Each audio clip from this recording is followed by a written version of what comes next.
at nus.edu.sg, and we will respond and we'll meet you. Okay? Now I will stop here, and this is where I think you will find very fast, okay? Okay, I will stop here because this is where I think you will find it even more pertinent. Here amongst you is Kumar, and Kumar is from computer engineering. So he's probably your friend, I think, okay?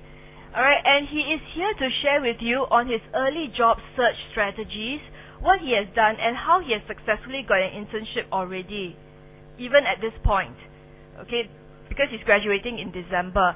So I'd like you to hear his interview experience, because nothing is better than hearing from the horse's mouth. Okay, so please welcome Kumar for just 5 minutes. Thank you, Cami. First of all, I would like to thank you all for sacrificing your sleep and coming down here. I know how hard it is. And I'd also like to thank you who are trying hard not to do that right now. So, first I would like to talk a bit about myself. So about me.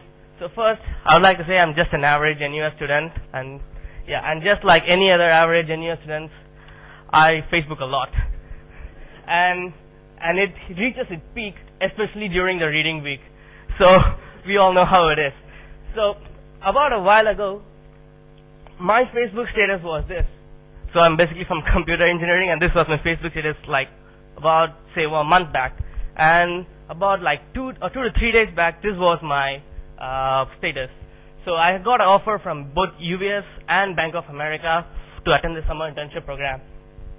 So now, based on my experiences and all my workshop and my research, I just compiled a list of things that I think you will find useful, and I hope it's not the same like what Cami said to you.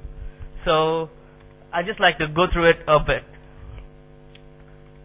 So first prepare a generic CV cover letter and get it critiqued. So this is what I first did. So went to the resume workshop and I got a critique by Deborah, and it really helped me a lot. So whatever she told me, the employer had actually highlighted it in my interview and asked me the same questions. And the second one is get your attitude right. So the thing is, employer doesn't have any reason to get back to you. So if they get back to you, it's actually you're lucky. So that's the attitude I had, and that actually helped me a lot.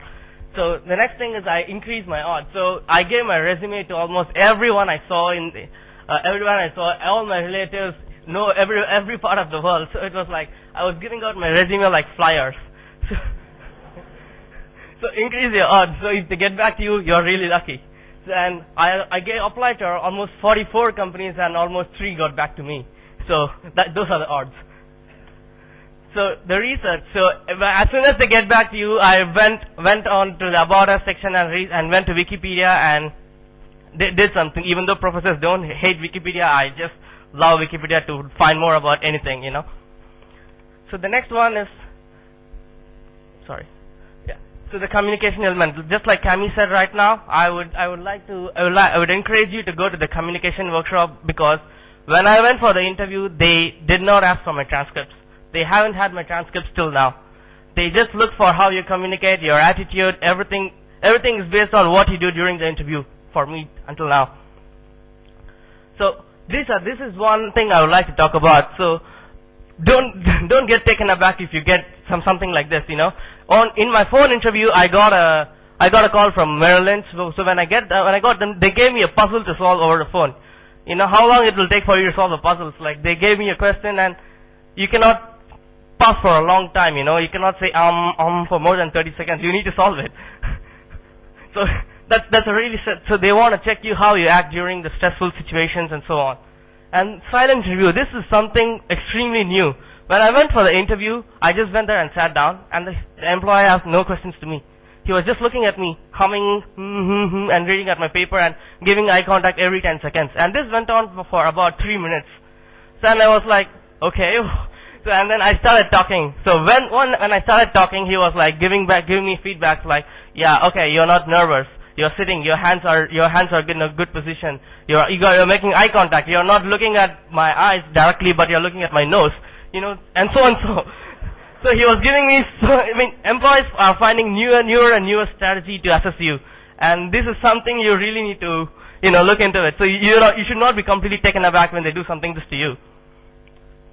And next thing, everyone says be confident, and I know it's hard to be confident, We are not sure that we can do, but we are extremely sure that we can find our way through it. So I would suggest you appear confident rather than be confident. So when employee asks you a question, they expect you to converse. So in other words, when you end your statement, you give them some kind of remarks for them to talk back to you. They all of them expect this. Just don't complete their answer. So when they ask you, tell me something about yourself, in the end, you send a remark so that they can comment it back on you, so that it goes as a conversation rather than a Q&A.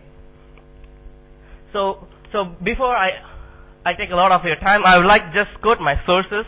And so basically, when Merrill Lynch asked me these puzzle questions, which of course I wasn't able to answer in 30 seconds time, I went and researched online, and I got answers for them. Basically, all the online blogs and websites have all these questionnaires, all the various types of questions that they can ask you. So basically, Google it, and you can easily find it out. And second thing is, these are the books. Some of the books I actually read. Referred to, not all of them, but some of them. So, and some of them I got it from my friends. So I would suggest you note these books down and try to get it online in your own way, or try to buy it or whatever. But refer to this. These books are extremely good, and they have these puzzle questions which can help you solve your phone interviews if you are facing the same thing which I faced. Now, the last but not the least, I also had a lot of help from NUS Career Center. First, I went to the resume workshop and the cover letters, and I went to another one-day workshop with them, which helped me with the job hunting skills and the career talks. And when I had the confusion selecting between Merrill Lynch and UBS, I went to Cami and confronted her, and she really helped me a lot in making what to choose, So I hope you find my experiences useful, and I hope I didn't take too much of your time. So, and I would like to say good luck to all your job hunting and everything. Thank you. I'd like to pass back to Cami too. Okay, thank you, Kumar. Now just last slide, okay?